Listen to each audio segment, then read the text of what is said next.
गोरखपुर पहुंचे प्रदेश के नगर और ऊर्जा मंत्री ए.के. शर्मा का बीजेपी के लोगों ने गर्मजोशी से स्वागत किया। इस दौरान वन नेशन वन इलेक्शन के कार्यक्रम में पहुंचे मंत्री ने पहलगाम में आतंकी घटना के सवाल पर कहा कि जिनके हाथ में खुद कटोरा है वो हमें धमकी दे रहे हैं। वन नेशन वन इलेक्शन के कार्यक्रम में पहुंचे मंत्री ने कहा कि बाबा गोरखनाथ के क्षेत्र में आकर मैं बहुत धन्य महसूस कर रहा हूं।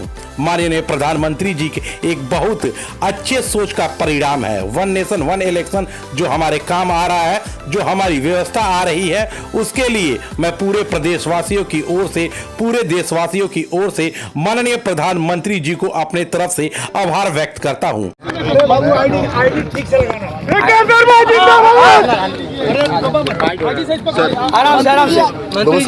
मंत्री जी वन नेशन वन इलेक्शन को लेकर के लगातार बीजेपी काम कर रही है, किस तरह से आने वाले समय में ये कारगर साबित होगा?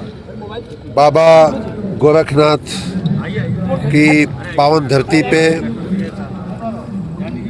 और गोरक्षपीठाधीश्वर और हमारे नेता, हमारे प्रदेश के यशस्वी मुख्यमंत्री, उनके कर्म क्षेत्र में आकर के मैं बहुत ही धन्य महसूस कर रहा हूँ।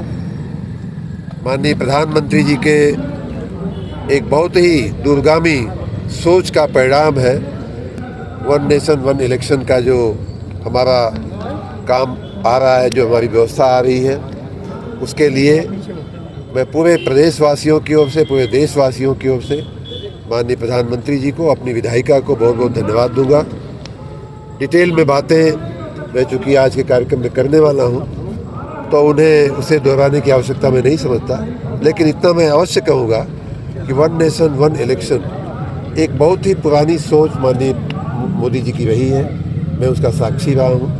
20 साल पहले भी वो ये बात कहते थे कि बार बार इलेक्शन होना देश के, प्रदेश के, राष्ट्र के हित में नहीं है, और उसी सोच का एक परिणाम है कि वन नेशन वन इलेक्शन की व्यवस्था आ रही है। और डिटेल में हम आगे कार्यक्रम में बात करेंगे।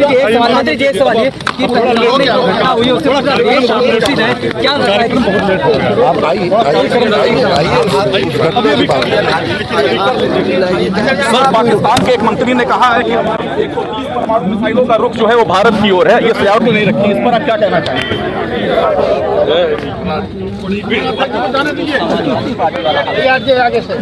सर अपना हाल करते